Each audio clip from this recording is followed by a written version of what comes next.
గిరిజనుల సంస్కృతి సాంప్రదాయాలకు అద్దం పట్టే అపూర్వమైన కళారూపం కొమ్ము కోయ నృత్యం.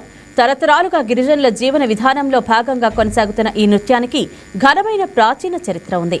అయితే గతంలో ఈ కళకు తగిన గుర్తింపు, ప్రోత్సాహం లేకపోవడంతో కళాకారులు ఎన్నో ఇబ్బందులు ఎదుర్కొన్నారు. ప్రస్తుతం కొమ్ముకోయ నృత్యంపై ప్రజల్లో ఆసక్తి పెరగడంతో పాటు ప్రభుత్వం, ప్రజలు, వివిధ సంస్థల నుంచి ప్రోత్సాహం లభిస్తుండటంతో కళాకారుల్లో కొత్త ఉత్సాహం కనిపిస్తుంది.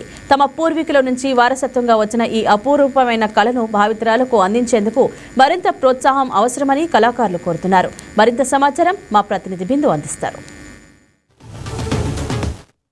అయితే ఇప్పుడు ప్రస్తుతం తుమ్మలపల్లిలో ఉన్నారు. వీరి యొక్క నాట్యం అయితే మొత్తం ప్రపంచవ్యాప్తంగా కనిపిస్తుంది అని అంటున్నారు. నిన్న ఆదివాసీ దినోత్సవం నేపథ్యంలో సీఎం చంద్రబాబు నాయుడు గారు కూడా వీళ్ళని కలవడం జరిగింది.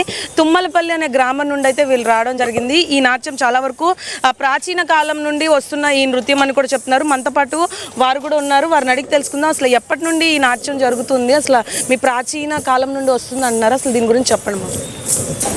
నా పేరు ముట్టం రాజయ్య, చింతూరు మండలం, చింతూరు ఐటీడీఏ నుంచి వచ్చాము. తుమ్మల గ్రామం మాది. గతంలో మేము మా డ్యాన్స్ కొమ్ముకోయ డ్యాన్స్ ఇది. ఈ కొమ్ముకోయ డ్యాన్స్ పూర్వపుట్టు నుంచి మా పెళ్ళిళ్ళకి, పేరెంటలకి డ్యాన్స్ చేస్తూనే ఉంటాము. అదేవిధంగా ఈ ముత్యాలమ్మ పండుగ అని ఉంటాయి కదా మా జాతరలు, ఆ పండగ ఊరేగింపులు ఉంటాయి. మా పెళ్ళిళ్ళ కాడ బాగా ఎక్కువ ఉంటుంది. తర్వాత పండుగలు బాగా వస్తుంటాం. అదేవిధంగా బయట అప్పుడప్పుడు మీటింగ్లకి, బహిరంగ సభలకి, మీటింగ్, ఊరేగింపులు అట్లా చేస్తుంటాం. చాలా ప్రాచీనమైన మా డ్యాన్స్ పూర్వ పుట్టుకాలం నుంచి వస్తుంది. మా తాతలు, మా నాన్నలు డ్యాన్స్ చేసిన ఇప్పుడు మేము ఆ వారసత్వాన్ని మేము కొనసాగిస్తున్నాం. అంటే ఇప్పుడు చూసుకుంటే ఈ కొమ్ముకోయ డ్యాన్స్ అనేది ప్రాచీన కాలం అని మీరు అంటూ ఉన్నారు. మామూలుగా ఈ డ్యాన్స్కి ఏమన్నా అంటే ప్రత్యేకతలు ఉన్నాయా? ఎంతమంది ఉండాలి, లేకపోతే వీళ్ళు పెట్టుకునే ఫెదర్స్ కానీ వీటి గురించి ఏమన్నా చెప్తారా? దీనికి ఏ ప్రత్యేకత లేదు. అంటే డ్యాన్స్ అంటే అందరు అనేది ఎవరికైనా వచ్చేస్తుంది. ఇది అంటే తల్లి డ్యాన్స్ చేస్తుంటే అమ్మాయి కానీ అబ్బాయి మా వెనకాల మళ్ళీ డ్యాన్స్ చేస్తూనే ఉంటారు. ఇది చూడంగానే వచ్చేస్తుంటుంది, ఆటోమేటిక్గా ఇది వస్తుంది. దీనికి శిక్షణ ఉండదు, ప్రత్యేకమైన ట్రైనింగ్ అనేది ఉండదు అనమాట. కాబట్టి దీన్ని చూడంగానే వచ్చేస్తుంది ఆటోమేటిక్గా. మేము డ్యాన్స్ చేస్తూనే ఉంటాం. ఆ విధంగా మాకు ఇప్పటికీ పూర్వకాలం ఉంది కదా, మా డ్యాన్స్ బయట ప్రపంచానికి ఇప్పుడిప్పుడే వెళ్తుంది.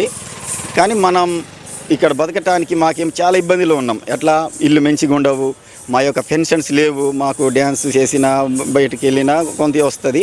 ఈ మన గవర్నమెంట్ మాకు పెన్షన్ రూపంలో ఇస్తూ మంచి ఇల్లు కూడా లేవు. ఇల్లు కూడా గవర్నమెంట్ మాకు మంచి కట్టిస్తే బాగుంటుందని మేము అనుకుంటున్నాం. అదేవిధంగా మా ఊరు మొత్తం డెవలప్ అవ్వాలంటే రోడ్లు మంచిగా లేవు. మట్టి రోడ్లు, బురద, వర్షం వస్తే మొత్తం గుంతలమయమని ఉంటుంది ఇల్లు కూడా. దానికి కూడా మంచి రోడ్లు వేయాలి, మంచి ఇల్లు మాకు పెన్షన్ ఇస్తుంటే మేము కొద్దిగా మంచిగా ఉంటామని గవర్నమెంట్ని డిమాండ్ చేస్తున్నాం. అదేవిధంగా మాకు ఇప్పుడు ఆదివాసీ దినోత్సవం అంటున్నారు కదా, మా యొక్క ఆదివాసుల చట్టాలకి చాలా ఇబ్బంది ఉన్నాం.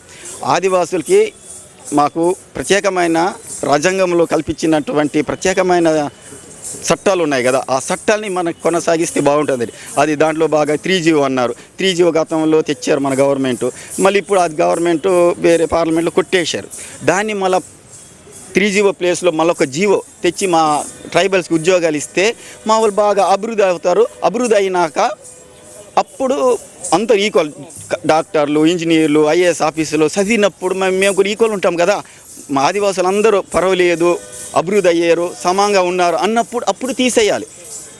ఇప్పుడు ఇంకొకటి చట్టం 1/70 చట్టం మాకు గుండెకాయ లాంటిది. ఈ 1/70 చట్టాన్ని తీసేస్తే మా మనుగడ ఉండదు. ఎందుకంటే 1/70 చట్టం మా ఏజెన్సీలో ఒక కవసం లాంటిది, ఒక కంచె లాంటిది. నాన్ ట్రైబుకి మాకు నాన్ ట్రైబుల్ వచ్చి మా యొక్క వ్యాపారాలు చేస్తూ మా బినామీల పేర్ల మీద కూడా చేస్తున్నారు. కాబట్టి వాళ్ళు ఇప్పటికి ఆల్రెడీ 1700-1600 మంది సుప్రీంకోర్టులో కేసు వేసారు 1/70 చట్టాన్ని సవరించాలని. మీరు చెప్తున్న ఈ తుమ్మలపల్లి గ్రామంలో అందరూ ఈ ట్రైబల్కి సంబంధించిన ఆదివాసీలు వీళ్ళందరూ పిల్లలు చదువుకుంటున్నారా? చదువుకుంటూ డెవలప్ అవుతున్నారు. ఇప్పుడు చదువుకుంటున్నారు, వాళ్ళకి ఇప్పుడిప్పుడే చదువుకుంటున్నారు. కాబట్టి వాళ్ళు కొంత ఉద్యోగాలు ఇప్పిస్తే మేము కూడా బాగుపడతాము, ఉద్యోగాలు వస్తాయి, మంచిగా మా ఇల్లు బాగుపడుతుంది, మా ఊరు బాగుపడుతుంది, సమాజానికి సేవ చేయగలిగే స్తోమత వస్తాయి, ఎదుగుతారు. కాబట్టి ఈ 1/70 చట్టాన్ని కూడా మళ్ళీ గవర్నమెంట్ ఇంప్లిమెంట్ చట్టంగా చేసి దాన్ని మళ్ళీ యథావిధిగా మాకు అనుకూలంగా మలిచేటట్టు ఈ 170 చట్టం తేవాలని నేను గవర్నమెంట్ని విజ్ఞప్తి చేస్తున్నా మా కళాకారుల తరఫున. సో చూసారు కదా, ఏదైతే ఈ డ్యాన్స్ ఉందో ఈ తుమ్మలపల్లి గ్రామం నుండి ఈ డ్యాన్స్ చాలా వరకు ప్రత్యేకత అని చెప్తున్నారు.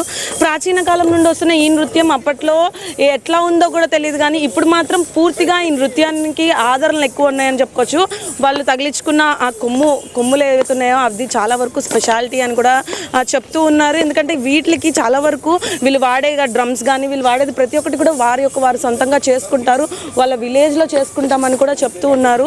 ఇంత ఆహ్లాదకరమైన నృత్యాన్ని చూడడానికి కూడా చాలా వరకు సందర్శకులు వస్తుంటామని కూడా చెప్తున్నారు. అదేవిధంగా వీళ్ళు ప్రోగ్రామ్స్ కూడా వెళ్తామని కూడా చెప్తున్నారు. కాకపోతే ఆ గవర్నమెంట్ నుండి సపోర్ట్ కూడా వస్తూ ఉంటుంది అని కూడా చెప్పారు. ఎందుకంటే నిన్న ఆదివాసీ దినోత్సవం సందర్భంగా వీళ్ళందరినీ పిలిచి నృత్యాన్నే కాకుండా దీన్ని కూడా ఎంకరేజ్ చేశామని ఎలా అయితే సీఎం చెప్పారో అదేవిధంగా నడుస్తుందని కూడా చెప్తున్నారు. అయితే ప్రాచీన కాలం నుండి వస్తున్న ఈ కళ ఏదైతే ఉందో ఈ కళ ఇంతటితో అంతమవ్వదు. ఈ కళ ఖచ్చితంగా వారి యొక్క పిల్లలు ఖచ్చితంగా ఈ కళ ఖచ్చితంగా ఉంటుందని కూడా చెప్తున్నారు. ఇప్పుడిప్పుడే చదువుకోవడానికి అంటే ఇప్పుడు పుట్టిన ఈ జనరేషన్ వాళ్ళు కూడా చదువుకోవడానికి ముందుకు వస్తున్నారు. వారికి తగ్గ సౌకర్యాలు తుమ్మలపల్లి గ్రామంలో ప్రతి ఒక్కటి కూడా రానున్న రోజుల్లో వస్తాయని కూడా చెప్తూ ఉన్నారు గవర్నమెంట్. ఇటు వీళ్ళు కూడా కోరుకుంటున్న ఏవైతే వీళ్ళు పెట్టిన డిమాండ్స్ ఉన్నాయో ఖచ్చితంగా ఈ పిల్లలకి చదువుతో పాటు రోడ్లు రవాణా ప్రతి ఒక్కటి కూడా ఇస్తామని కూడా కోరుకుంటున్నామని కూడా అంటున్నారు. ఇది ఇక్కడ పరిస్థితి. వీడియో జర్నలిస్ట్ విశ్వనాథ్ బిందు, వైకే న్యూస్, విజయవాడ.